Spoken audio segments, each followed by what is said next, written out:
धन्यवाद धन्यवाद धन्यवाद धन्यवाद धन्यवाद ईश्वराया। Hallelujah hallelujah hallelujah hallelujah hallelujah.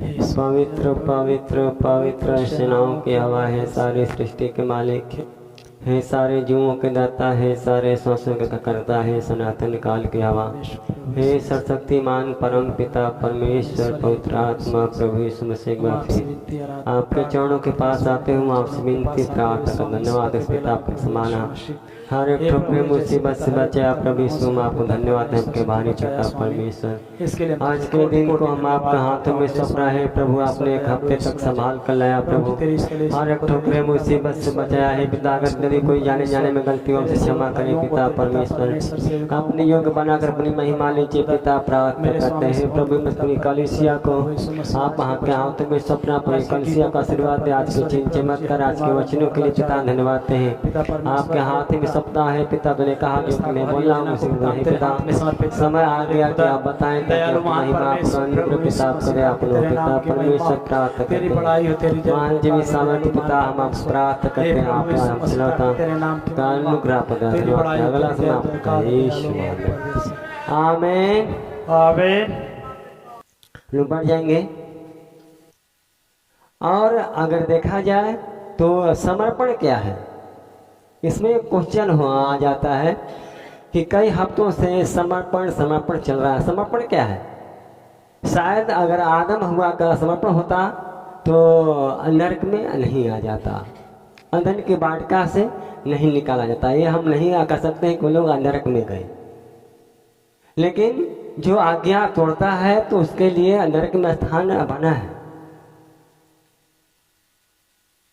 तो इसके लिए हम कुछ भी नहीं कहते, क्योंकि जो बात बाइबल में नहीं दिया गया है उसको बाद हम सिद्ध कैसे कर सकते हैं। कोई क्वेश्चन करेगा आप दिखाइए, तो ये हम नहीं कर सकते हैं। लेकिन उन्होंने परमेश्वर की आज्ञा को तोड़ा तो अदन के बाटिका से निकाल दिया, क्योंकि वो परमेश्वर के प्रति समर्पित नहीं था।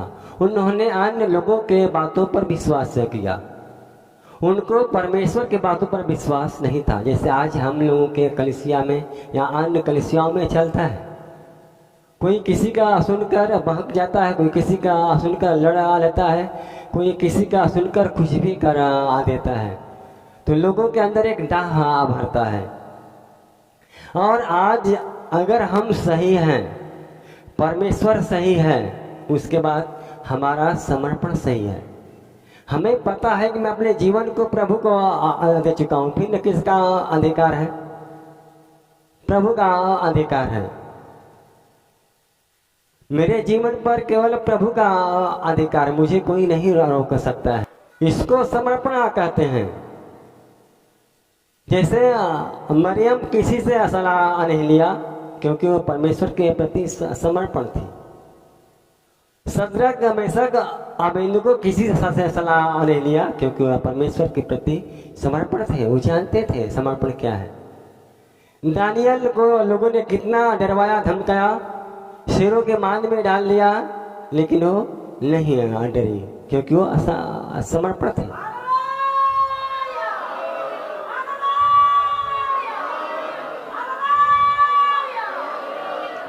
हम टूटते हैं कब? जब हमारा समर्पण नहीं है, हम किसी और का बात सुनते हैं, किसी और का बात सुनकर हम फिर आदम हुआ के जैसे निकल जाते हैं। लोग क्या कहते हैं, पहले से आशीष हमारा कम है, इस समय महसूस होता कि आशीष कम है, हमारे पास संकट विपत्तियां परेशानियां आ पहुंची हैं। तो इसके लिए समर्पण बहुत जरूरी है। अब हम देखें समर्पण क्या है। लोगों के मन में सवाल उठ सकता है, कैसा समर्पण, किस बातों में समर्पण। इसमें दो कार्य निहित है। जैसे पहला है अपनी इच्छा को परमेश्वर को समर्पित कर देना, अपनी इच्छा को परमेश्वर को समर्पित कर देना। अब हम देखें हम अपनी इच्छा समर्पित किए हैं कि नहीं। यदि हम अपनी इच्छा को समर्पित करते तो किसी और का बात नहीं सुनते, किसी के हम बहकाव में नहीं आते। जिस प्रकार से आदम हुआ आया, सृष्टि से हम देखते हैं, उन्होंने लोगों के बहकाव में, या उसको हम शैतान में कहते हैं, शैतान के बहकाव में आकर उन्होंने अदन की वाटिका से निकाला गया। आज हम भी अगर वही काम दोहराते हैं तो फिर अदन की वाटिका से निकाल दिए आ जाएंगे। जब आपके पास आशीष नहीं रहेगा, परमेश्वर का ज्ञान नहीं रहेगा, परमेश्वर का कोई क्वालिटी नहीं रहेगा, तो आपको कौन फिर पूछेगा। बाइबल नहीं कहती है, लेकिन लोग कहते हैं छुच्छा को कौन पूछा। पर परमेश्वर तो निकम्मे को कोने का सिरा ने बताया कि जो पत्थर को लोग निकम्मा जानते हैं वो एक दिन काम आता है। जैसे आप देखें, जब आप ईंट गिराते हैं तो जो सोगा को ईंटा होता है उसको आप चट्टा मारते हैं, और जो आधा है उसको फेंक कर देते हैं, जो उसका आधा है उसको और एक जगह यहाँ रख देते हैं कि बेकार है। ईंटा आप जोड़ते हैं, लेकिन जब आप जोड़ते कोने पर आ जाते हैं तो उस टुकड़ा का आवश्यकता पड़ता है और उस डेली का आवश्यकता पड़ता है। इसीलिए हमें छोटे को छोटा नहीं समझना है। जिसके पास ज्ञान नहीं है उसके पास उसको ठट्ठा नहीं मारना है, बल्कि हमें सहयोग कर उसको बढ़ाना है, सिखाना है, उसके साथ ऐसा प्यार का करना है ताकि वो भी समझ जाए कि नहीं, हम यहाँ पर सफल हो पाएंगे। अगर हमारे जीवन से कोई ठोकर ही खाता है या फिर प्रभु को छोड़ा देता है, वो श्राप मुझे आएगा, जैसे कि आदम हुआ आपको आया। इसलिए समर्पण क्या है? अपनी इच्छा को परमेश्वर को समर्पित कर देना, स्वयं को मसीह को अर्पित कर देना, मसीह के महिमा के लिए। ये है समर्पण। जो जिस प्रकार का, जैसे आपने कोई भी बात को प्रभु का आपने दे दिया आपका अधिकार, आपको ये करना है, या फिर कलीसिया से, या फिर कलीसिया का एक प्रबंध होता है जिसके चलते कलीसिया चलती है। कलीसिया एक आदमी से नहीं चलता है, इनमें कई लोगों की आवश्यकता होती है, उस आवश्यकता के अनुसार काम बांटा जाता है। तो अब हमें देखें, वो काम में सच में हम सक्षम हैं? सबसे पूछा जाता है, कोई आपके अंदर कमी है, या फिर कोई और सोच ऐसा आ सकते हैं, या कोई और आपकी बात जो चल रहा है आज सामने उंगल न दीजिए, अन्यथा हो सकता है गलती आना हो किसी से। तो लोग अपने दिल का बात कहते हैं कि हमको पसंद है या नहीं है पसंद है। जब सबकी राह हो जाती है तो आदमी मानता है कि काम आने की सही है। अब हमें देखना है कि हमने स्वयं को समर्पित किया है क्या, या अपनी इच्छा को। इच्छाएं तो बहुत कुछ करती है। इच्छा हमारी पाप में आ डालती है,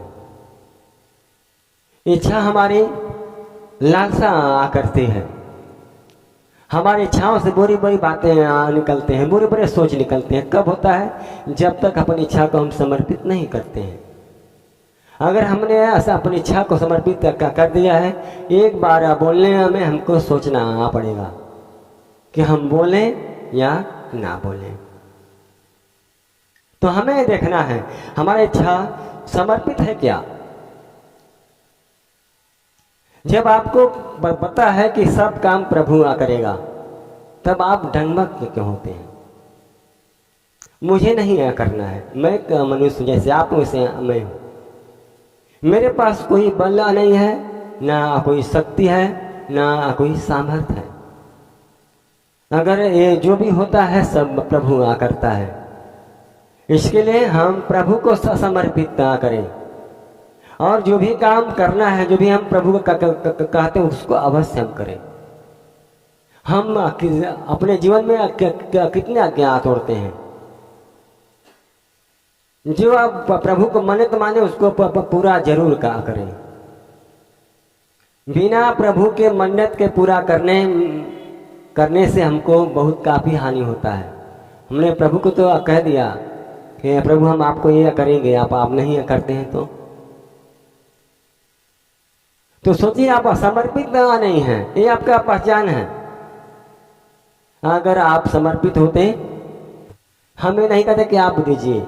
उस दास का हमने एक गवाही सुना, मैंने देखा कि इनके पास ईमानदारी कितना है।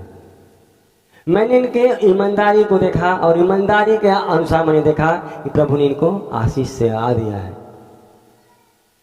हमारे पास अगर ईमानदारी है तो हम भी आशीर्वाद पाएंगे, नहीं है उसी प्रकार से भी सोचता है।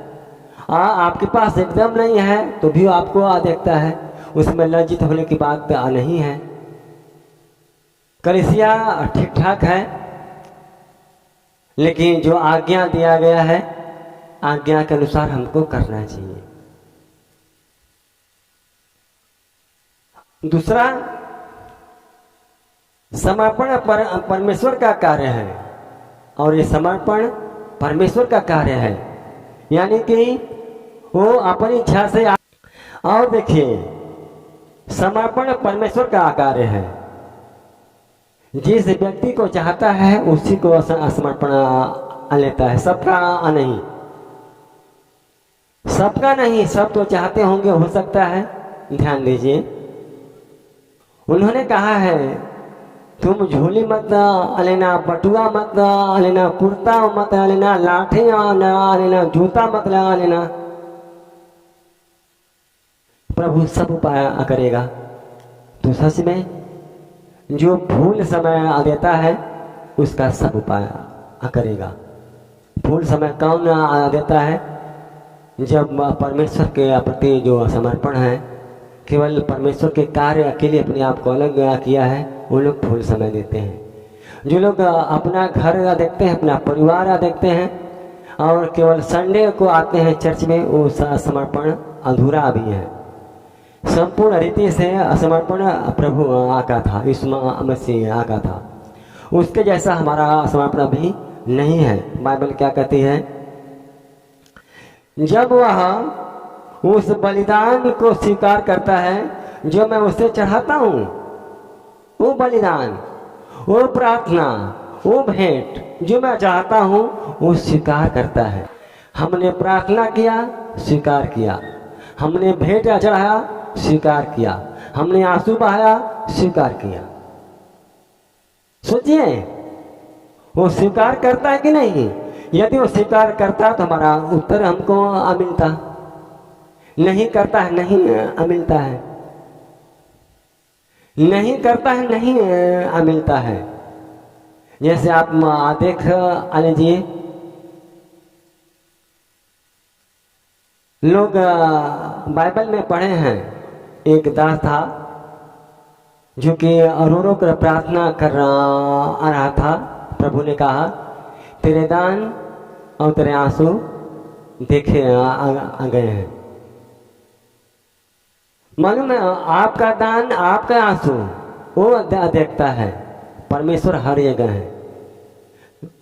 एक व्यक्ति धर्मी होता है, एक व्यक्ति अधर्मी होता है।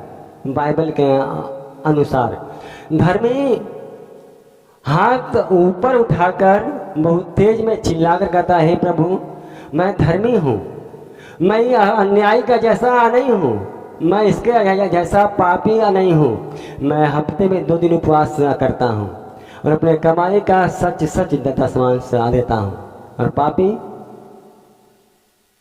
उन्होंने अपना हाथ भी उठाया नहीं स्वर्ग की ओर, अपना सिर भी उठाया नहीं, केवल मुड़ी नीचे करके छाती पीट पीट कर रोने लगा, हे प्रभु मुझे पापी पर दया कर, मुझे पापी पर दया कर।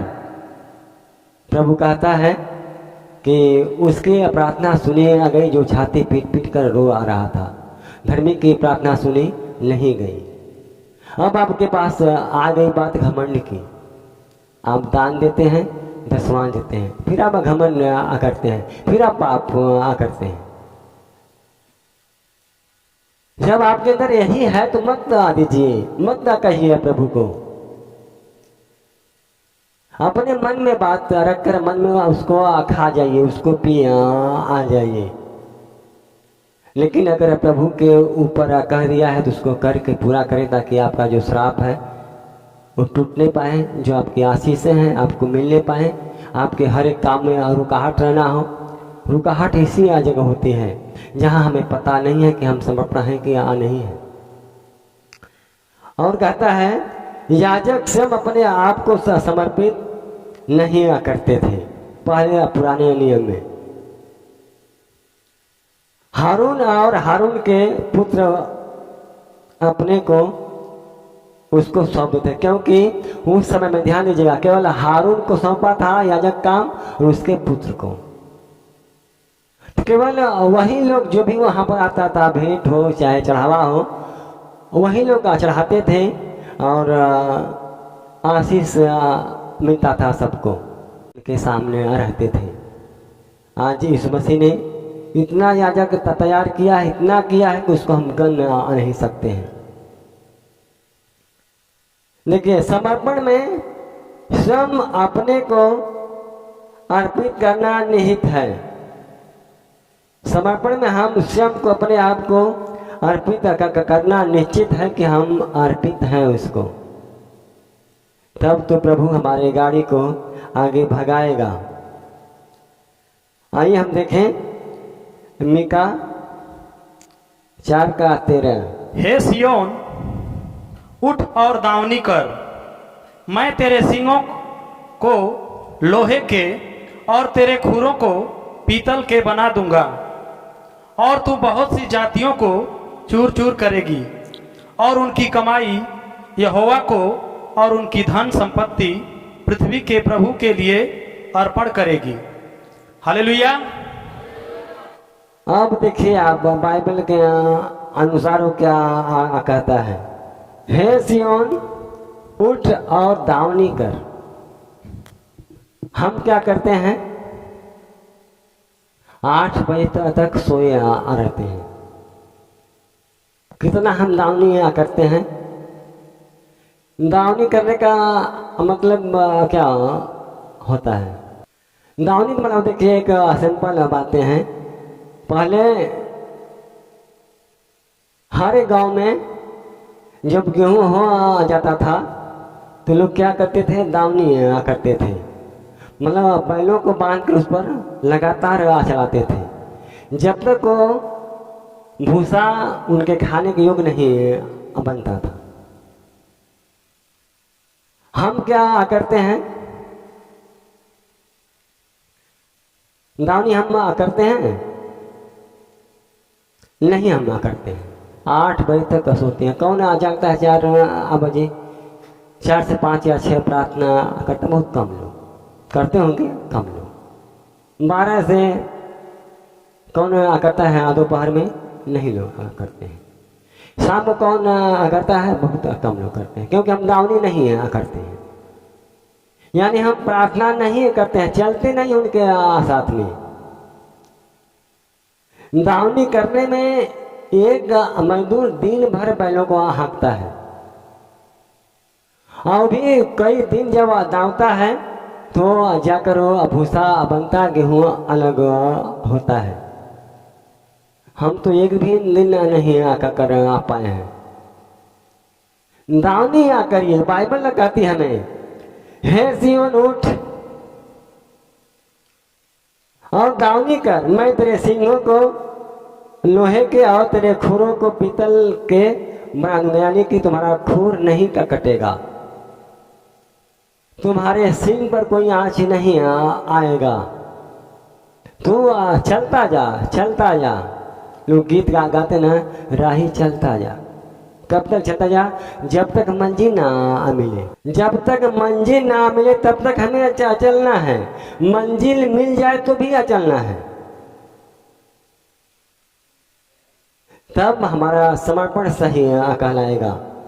और कहता है,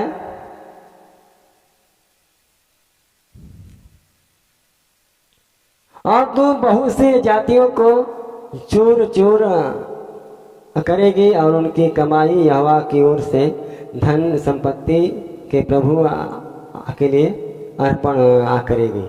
और कहता है और तो बहुत जातियों को चूर चूर करेगी, बहुत जातियों को। यानी कि अगर देखा जाए शैतान की बहुत सारी आ जातियाँ हैं, शैतान की बहुत सारी जातियाँ। अभी हम लोग जब देखते हैं, लोग जब खेलते हैं तो लोग 100-100, 150, 200 शैतान खेलते, सब अपना नाम बताते हैं।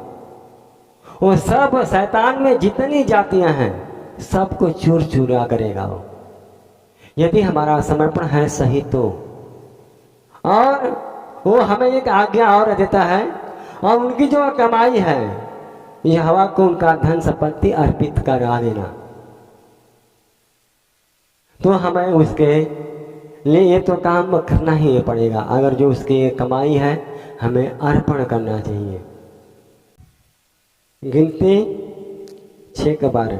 और वह अपने न्यारे रहने के दिनों को फिर यहोवा के लिए न्यारा ठहराए, और 1 वर्ष का एक भेड़ का बच्चा दोष बलि करके ले आए, और जो दिन इससे पहले बीत गए हो वे व्यर्थ गिने जाए, क्योंकि उसके न्यारे रहने का चिन्ह अशुद्ध हो गया। हालेलुया। अब हमें न्यारा बनना है, यानी कि पापों से मुक्ति पाना है, शैतान से अलग होना है। अब शैतान से हमें दूर होना है तो हमें क्या करना चाहिए? वो कहता है और वह अपने न्यारे के रहने के दिनों को फिर यहोवा के लिए न्यारा ठहराए। अपना जो दोष मुक्ति या पाप मुक्ति कहा जाए, या हमें न्यारा होना है इन सब विचारों से, इन सब संस्कारों से और पहले की व्यवस्था से। तो हमें जो हमारा विश्वास है, जो हमारा यहाँ पर अटूट प्रतिज्ञा है, जो हमारा समर्पण है, उसको हम अच्छे से संभाल कर रखें। और कहता है वह 1 वर्ष का एक भेड़ का बच्चा दोष बलि करके ले आए, और जो दिन इससे बीत गए हो वे व्यर्थ गिने जाए। और एक बलि को कहता है, बलि का है जो कि प्रभु ने हमारे लिए अब खुद बलि हो आ चुका है। उस समय बलि चढ़ता था, लेकिन आज अब बलि नहीं चढ़ता है। उसके बाद वो कहता है जो इससे पहले बीत गए हैं, जो प्रभु का आप जानते नहीं थे, जो बीत गया है, आपने पाप किया चाहे पुण्य किया, उस पर नजर मत डालिए। और आपने प्रभु से क्षमा मांगा, प्रभु ने आपको क्षमा कर दिया है।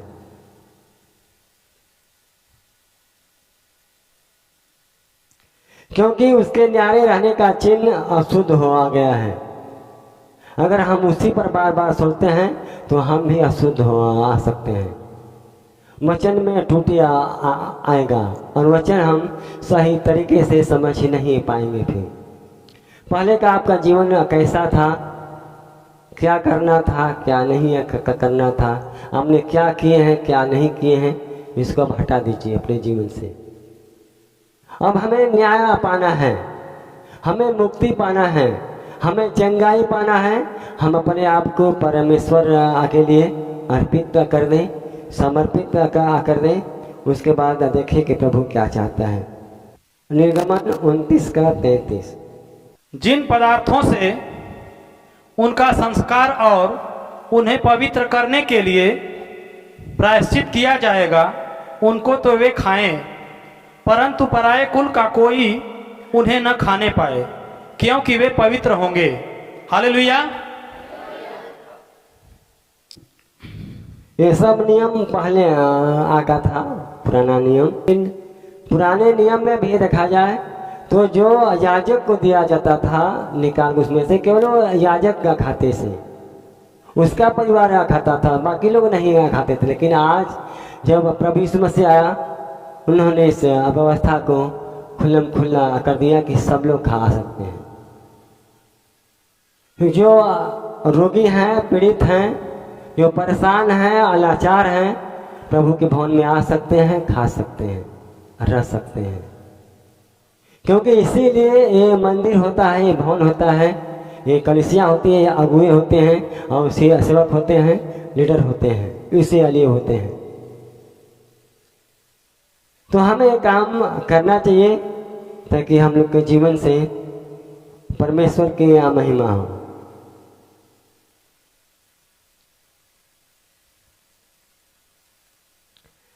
यानी कि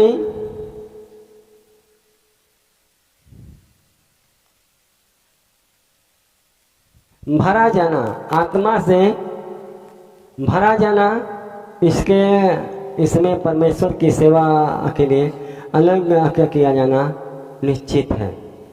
जैसे हम निर्गमन 28:3 में देखते हैं। और जितनों के हृदय में बुद्धि है, जिनको मैंने बुद्धि देने वाली आत्मा से परिपूर्ण किया है, उनको तू हारून के वस्त्र बनाने की आज्ञा दे कि वह मेरे निमित्त याजक का काम करने के लिए पवित्र बने रहे। हालेलुया। याजक को पवित्र होना बहुत जरूरी है। ध्यान ना दीजिए, जितने लोगों का नाम चढ़ जाता है एक प्रभु के रजिस्टर में या संस्था के रजिस्टर में, समझिए कि प्रभु के रजिस्टर में नाम चढ़ गया। इतने सालों के बाद परमेश्वर ने फिर अपने द्वार को खोला है। कोई लोग अपने द्वार को बंद ना करें। हो सकता है जो प्रभु ने दर्शन दिया, जो बातें कहा हो, अब पूरा करना शुरू करें। हम नहीं समझ सकते हैं, लेकिन इन बातों से आप अनजान मत रहिए। यदि उन्होंने 26-27 साल के बाद कोई प्लान एक्शन लिया है, उसमें कोई राज्य छिपा होगा, उसका कोई काम छिपा है, जो काम अधूरा है, नहीं हो रहा था। हो सकता है सेवक लोग प्रार्थना करते आ रहे हों, हम लोग कब तक ऐसे रहेंगे, आगे क्या होगा, हो सकता है प्रभु सुनता हो, अब काम को बढ़ाएगा, फिर सब कुछ हुआ आ जाएगा ठीक ठाक से। तो ये बाइबल हमें आज्ञा देती है। और जितनों के हृदय में बुद्धि है, किसकी बुद्धि? वो भी परमेश्वर की बुद्धि। अपनी बुद्धि से जो चलेगा बार बार गिरेगा। आदम हुआ अपनी बुद्धि से आ चले और बार बार गिरे। हमने अपनी बुद्धि से नहीं, अपना सोच, अपना बुद्धि लगाते हैं, वहां गिरते हैं। कोई बात हम प्रभु से पूछ लें, प्रभु के हम सामने रखें, प्रभु चाहता है कि नहीं चाहता है। और जितनों के हृदय में बुद्धि है, जिनको मैंने बुद्धि देने वाली आत्मा से परिपूर्ण किया। Hallelujah, hallelujah, hallelujah. मैं नहीं, कौन? परमेश्वर। जिनको आपने अर्पित किया है उसके लिए, अलग क्या किया है उसके लिए, उनके लिए है। अब देखना हमें है, उसका बुद्धि हमारे पास है कि नहीं है। उसका बुद्धि हमारे पास होना चाहिए। वो बाइबल हमें इस प्रकार से सिखाती है कि बुद्धि देने वाली आत्मा से परिपूर्ण किया है, उनको तो हारून के वस्त्र पहनाने की आज्ञा दे, तब वो याजक का वस्त्र पहन आ सकता है। अगर आप पवित्र आत्मा से परिपूर्ण हैं, तो आपको परमेश्वर चुन लिया है, तो आप परमेश्वर के प्रति समर्पित हैं, तो बाइबल कहती है मुर्दों को, मुर्दों वालों को गाड़ने दे, तू परमेश्वर की कथा सुना। पहला काम प्रभु का हम करते हैं क्या? नहीं करते हैं। पहले हम हिताई देखते हैं, न्योता देखते हैं। संडे है तो क्या एक हाँ संडे नहीं जाएंगे, आप अर्पित नहीं है, आप परमेश्वर के लायक नहीं हैं, योग्य नहीं है। भले से आप 10-20 साल से आते हो, आ जाते हो, लेकिन आप इसके लायक नहीं है। पहला काम है प्रभु का। जो व्यक्ति ईश्वर के प्रति असमर्पित है, इस मसीह के प्रति असमर्पित है, वो मानता है कि 6 दिन हमको काम का जपना करना है और 7वां दिन प्रभु को देना है। चाहे जहाँ भी रहेगा उसके हृदय में परमेश्वर की आत्मा है, परमेश्वर की बुद्धि है, तो सब कुछ आ जाएगा। लेकिन हमारे पास हम पहला मौका अपने हितों को देते हैं, रिश्तेदारों को देते हैं, अपने जो भी कार्य है उनको देते हैं, प्रभु को बाद में हम देते हैं। इसलिए हमको बाद में आशीषें मिलती हैं। आशीष पाने में इतना देर क्यों? अब देखिए समर्पण क्या है, हमारी चूक कहाँ होती है। यह है आज कलसिया कमजोर है, कल मजबूत हो सकती है। आज आप समय नहीं देते हैं, कल आपको समय देना पड़े। तो आप अगर पहले से तैयार हैं तो आपको सिखाने की आवश्यकता नहीं पड़ेगा। तो ये बात तो कहता है कि हारून के वस्त्र बनाने की आज्ञा दे कि वह मेरे निमित्त याजक का काम करने के लिए पवित्र बने। जब आदमी वचन देता है तब याजक का पद लेता है। याजक का काम यही है, पवित्र बनने का, और उसका काम यह है सबको एक समान देखने का। ये नहीं कि हम अपने माँ से ज़्यादा प्यार करें और उनके माँ से नहीं। सबको एक समान देखना है। अपने माँ को कम मानिए लेकिन औरों की माँ को ज़्यादा मानिए, तब आप सफर सकते हैं। और कहें कि नहीं हम केवल हम अपने को माने, तो नहीं, ये रिश्ता में नहीं चल सकता है। हमें बदलना होगा। जब हम बदलना जाते हैं तब कलीसिया उन्नति करेगी, आप उन्नति करेंगे, आपका मनोबल बढ़ेगा, लोग आपको ख्याल करेंगे और आपको देखेंगे। इसी को कहता है याजक पद सबके लिए नहीं है, लेकिन सबके लिए अभी है। यदि आपके पास गट्स है कि मैं पवित्र बन सकता हूं तो ठीक है, नहीं है फिर मुश्किल है। कितनों ने गिर गया इसी चक्कर में। आज हमें गिरना नहीं है, हमको उठना है। पहले ज्ञान नहीं था इतना, आज सबके साथ बाइबल है, सबके हाथ में बाइबल है। लोग बाइबल पढ़ते हैं, बाइबल को देखते हैं कि कहाँ किस बात की कमी है। याजक का काम करने के लिए पवित्र बने। याजक का काम, याजक जो परमेश्वर का वचन सुनाता है, उसको पवित्र बनने के लिए देखिए, सफेद कपड़ा पहनने से हम याजक नहीं बन जाते हैं। जब तक याजकपन का हमारे पास क्वालिटी नहीं है, विचार नहीं है, सिद्धांत नहीं है, चाल चलन नहीं है, तब तक हम याजक नहीं बन सकते हैं। याजक एक बहुत बड़ी जिम्मेदारी है। घर में एक पिता अपने 5 बच्चों का केवल बात सुनता है, सहता नहीं है, अपने बच्चों से अलग हो जाता है।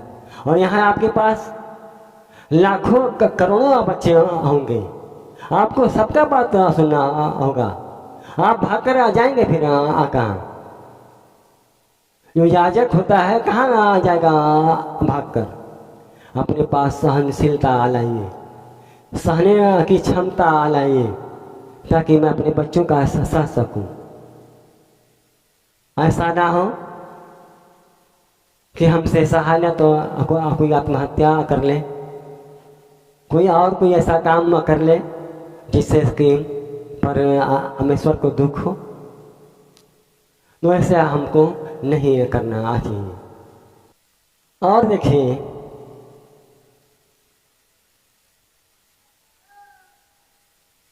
किसको समर्पित किया जा सकता है? क्वेश्चन है हमारा बाइबल के अनुसार। किसको समर्पित किया जा सकता है? जिनको मसीह की लहू के द्वारा शुद्ध किया गया है, जो मसीह की लहू के द्वारा शुद्ध हुए हैं, समर्पण के योग्य हो सकते हैं वही लोग जो सच में जान गए हैं प्रभु को, प्रभु के लहू में नहा चुके हैं, प्रभु को अपना चुके हैं, प्रभु को समझ चुके हैं अब उनसे जीवन में कोई गलती नहीं होगा। उनके द्वारा प्रभु की महिमा बढ़ेगा घटेगा नहीं। वे जो परमेश्वर के परिवार हैं और वे जो परमेश्वर के परिवार हैं। परिवार हम कब बनते हैं? क्या सच में हमने यीशु मसीह को पिता मान लिया है कि हम उसके परिवार से हैं?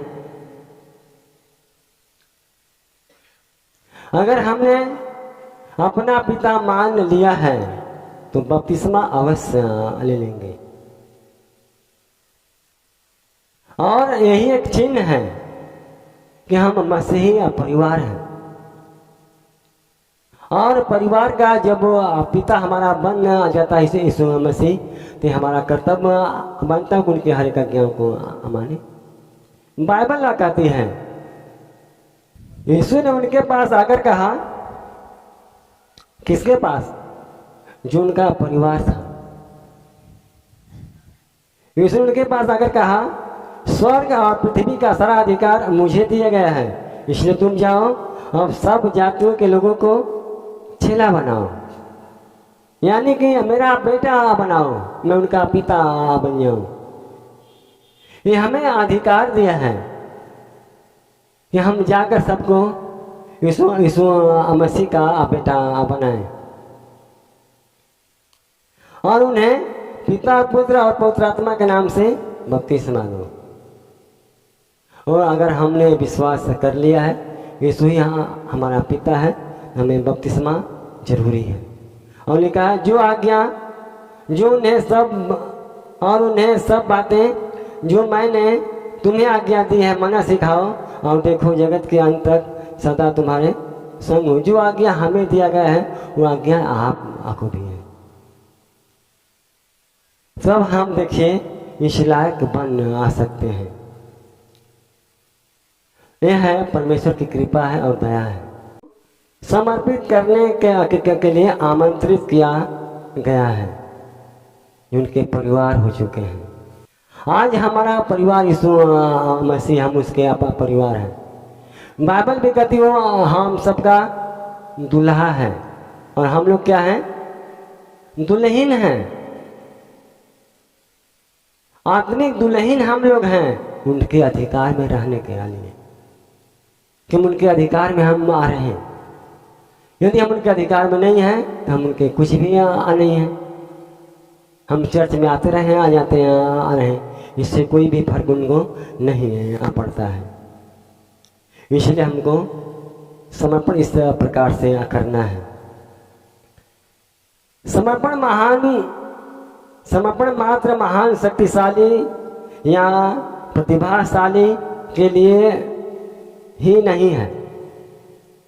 जिसके मन में कोई हो गया यार हम बपतिस्मा लेते हैं या सफेद पहन लेते तो लोग हमारा बड़ा ही करेगा, लोग हमको अच्छा कहेगा। ये बात अकेले नहीं है। हमारा विचार कैसा है वो हमारे मन को जांचता है। प्रत्येक विश्वासी के लिए इसका द्वार खुला है, जैसे पौलुस कहता है। इसलिए है भाइयों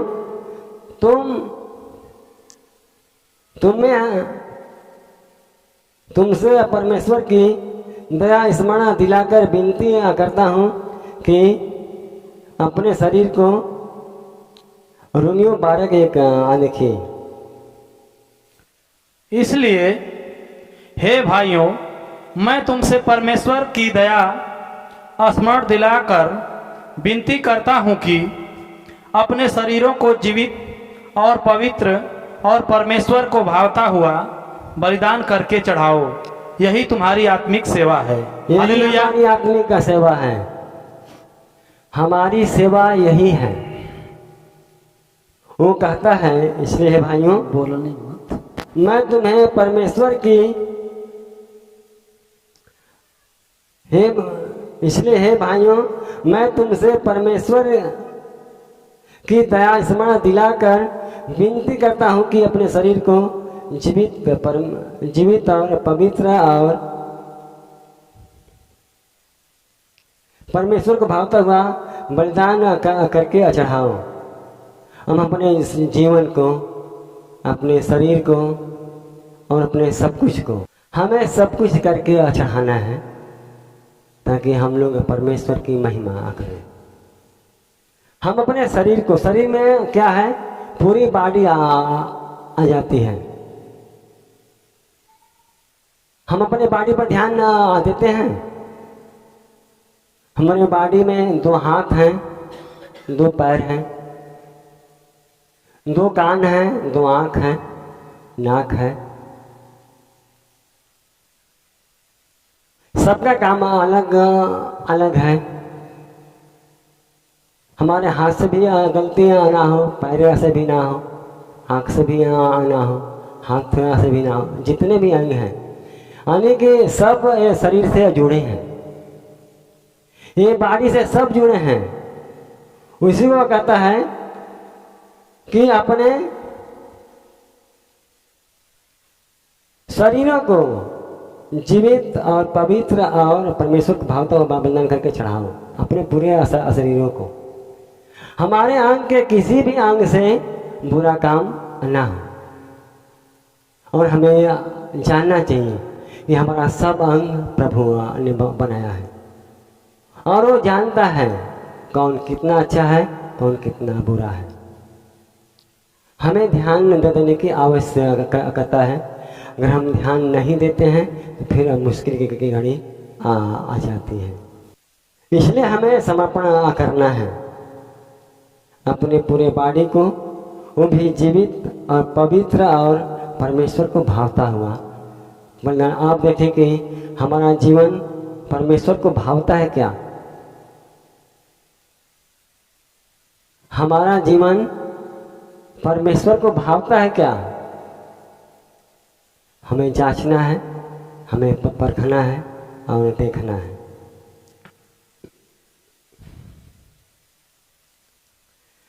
पौलुस इस समर्पण के लिए अनुरोध करता है। किसमें? रोमियो 12 के 1 में ही। अब एक परमेश्वर का दास है, हमसे और आपसे अनुरोध करता है, वचन सुनाकर आपको सिखाता है, बताता है कि आपको इस प्रकार से काम करना है। वो कहता है परमेश्वर की दया हमें बाध्य होकर या अधिकार के अंतर्गत आज्ञा नहीं दी गई है, यानी कि दबाव में नहीं। आपकी इच्छा नहीं है कि हमें काम नहीं करेंगे तो आपको दबाया जाए, आपको ये काम करना ही है। इसीलिए आदमी पहले मीटिंग कर लेता है, फिर प्रभु से भी पूछता है कौन लोग काम कर सकते हैं, नहीं कर सकते हैं। ये परमेश्वर की दया है, इसके योग्य कौन है, कौन नहीं है। और कहता है परंतु परमेश्वर की दया के द्वारा बुलाया गया है। कोई बात करके किसी को नहीं रखता है ये काम में। जिन पर प्रभु दया करके बुलाया हो, जो मेरे बुलाए से नहीं आया हो बल्कि परमेश्वर के बुलाए से आया हो, उसके लिए वह कहता है हमारा समर्पण भय द्वारा नहीं परंतु प्रेम और करुणा द्वारा उकसाया गया है। भय से नहीं, डर से नहीं। वो बात कह गए तो मैं कैसे टालू नहीं, परमेश्वर के प्रेम द्वारा और परमेश्वर की करुणा द्वारा इस काम के लिए हम उकसाए गए हैं। किसी के मन में आत्मा काम किया है, इसलिए वो अपना काम कर रहा है। हे परमेश्वर हमारे और आपके अंदर होकर काम करवाता है, कोई के मन में डालता है। जैसे लोग बाइबल में पढ़े होंगे, यूसुफ के भाई लोग जब उसको गड्ढे में डाल दिए थे, किसी के मन में डाला प्रभु को उसको निकाल ना दिया जाए और उसको छोड़ दिया जाए, लोगों ने बेच दिया। कि कितना झिलते सहा, केवल क्या था, वो एक दर्शन देखा था कि 7 तारे झुककर हमको प्रणाम कर रहे हैं और सूर्य चंद्रमा भी हमें झुककर प्रणाम करें। इसका अर्थ था, सूर्य चंद्रमा का अर्थ था कि उसके माता पिता उसको प्रणाम करेंगे और सातों का था उसके भाई भी उसको प्रणाम करेंगे। इस लोग जलने आ लगे। कैसा दर्शन है, वो तो छोटा, हम तो बड़े हैं, उनको हम दंडवत कैसे कर सकते हैं। ये बात माता पिता को हुआ मालूम, वो भी कहते हैं कैसे हो आ सकता है, लेकिन ये परमेश्वर का योजना था। अंत में लोग उनके शरण में गए। तो जो चाहता है वह करता है, हमारे रुकने से नहीं रुकेगा। अगर यहाँ पर किसी को और अगर चुनेगा, मेरे रुकने से थोड़ी रुकेगा, वो आज चाहे कल फिर बताएगा नहीं देखो एक काम भी बचा है, इसको कर लो। तो हमें चाहे आपको घबराना नहीं है, अपने दिमाग से नहीं। अगर परमेश्वर का दिमाग है, उनकी दया है आपके ऊपर, वो आपसे प्रेम करते हैं तो अवश्य बताएंगे। इसलिए प्रभु को धन्यवाद हैं। परंतु परमेश्वर की कुछ करुणाएं ये हैं, जैसे दोष मुक्ति। उनकी करुणा किस पर नहीं होती है। जिस व्यक्ति के पास दोष होता है, आप पहले दोष से मुक्त हो आ जाइए। चाहे कोई भी आपके पास दोष हो, लड़ाई झगड़ा हो या झूठ बोलना हो, सुर्ती खाना, पान खाना, सिगरेट बीड़ी दारू पीना हो, गाली देना हो, चोरी करना हो, यानी कि जितने भी आते हैं वो दोष से मुक्त हो जाइए। और समानता, सबको एक समान ना देखिए, सबको एक न देखिए, तब आप ये काम कर सकते हैं। और पवित्रीकरण, आपके अंदर पवित्रीकरण, अगर जिस व्यक्ति के पास ये सब कुछ है तो घमंड ना करे कि हमारे पास तो सब कुछ है, तुम्हें उसके लिए नहीं। वो क्या कहता है, पवित्र आत्मा का अंतर में वास होना चाहिए। इतना ही काम नहीं चलेगा, आपके अंदर पवित्र आत्मा का वास भी होना जरूरी है। दंड की आज्ञा नहीं, प्रतिदिन सहायता, मृत्यु के पश्चात स्वर्ग में आपका स्थान होना चाहिए, तब आपका जीवन सफल होता है। इसलिए पौलुस इस बात को इतने सही तरीके से समझा देता है ताकि हम और आप समझ जाएं, और हम सबको समझने की आवश्यकता है। तो आपने देखा समर्पण में हमारे पास कहाँ कमी है और आपके पास कहाँ कमी है। कोशिश हम करें अगले हफ्ते तक हम लोग इसको निकाल लें। अगले बार हम आए तो प्रभु की आशीष पाएं और प्रभु की महिमा करें।